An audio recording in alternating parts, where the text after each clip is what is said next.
Person is Fine Gael's Deputy Keira Keogh. You have 4 minutes. Gormagat for everyone for being here this morning and the work that you're doing to try and get on top of the demand and the wait list.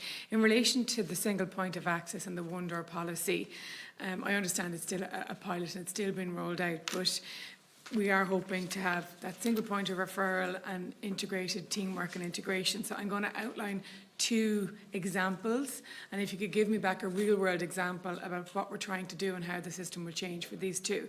So for example, one boy sent to primary care psychology, put on a wait list, 2 years later gets the psychology assessment, did not come out with an autism diagnosis, was referred to CAMS. CAMS screened the child for ADHD, he didn't meet the criteria, so he was sent back to primary care psychology for intervention and put on the back of the waiting list, even though he'd never been received an intervention. He was then also referred to NEPS, but there's no communication between CAMS and we'd say primary care and NEPS, so that has to go through your teacher. Eventually got a diagnosis from NEPS, but still needs behavioural support, is still now waiting on the back of a primary care psychology service. That's one example. Second example is an adult who was never within the service until he became over the age of 18. So he's in HSE now, but has a dual diagnosis, so under mental health and under autism services as well. The Section 39 day service that he visited wants to attend. They want him to attend, but he needs a HSE referral. HSE are telling him he doesn't need to go to that day service, he should go to the mental health service. Mental health service have no ability to take him. The day service can't take him without the HSE referral.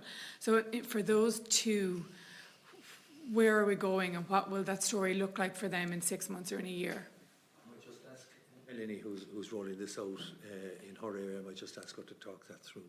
Okay, so in terms of the child, we'll deal with the child first. So as Senator Rabbit had mentioned, we have the National Access Policy.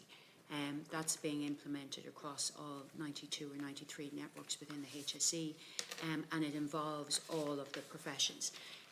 80+% of the referrals that come into us are reasonably straightforward.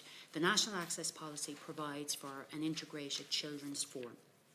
That forum involves all of the services, primary care, disabilities, CAMS, and occasionally we have our colleagues from TUSLA. Now, we haven't quite expanded to education yet, but we'll get there. But TUSLA are also involved in it, and also the GP lead for the network. So that child, that referral will come in. There will be an assessment made. So the first thing that should happen is that child shouldn't have been sent to primary care. It should have actually gone to CAMS if they felt it needed. So in the first instance, the first thing that I would be expecting is that it will go to the appropriate service from the beginning. It was a query of autism, yeah, so that's why but collectively people will make a decision. The second thing that will absolutely happen is that child will transition seamlessly. So say if it's going to CAMS for a diagnosis of autism or for ADHD, they will literally go back into primary care. Under no circumstances should that child have been put to the end of a waiting list. There will be, at the integrated case forums, there is regular communication with all the stakeholders. So certainly that child and their parents or their family's experience should be far more seamless, and all the work is done behind the scenes. So in actual fact, the family are just told this is where your appointment is. By what point do we think we're going to get there? The single point of access will be implemented across the HSE before the end of this year.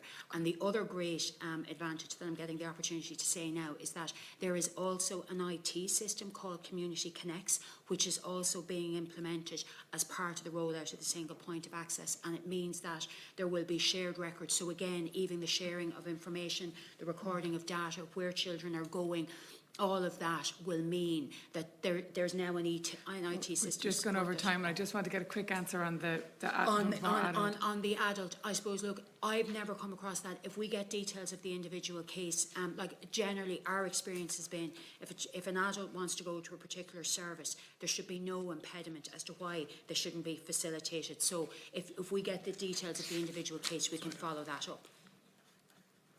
Gormagat. Yeah. So we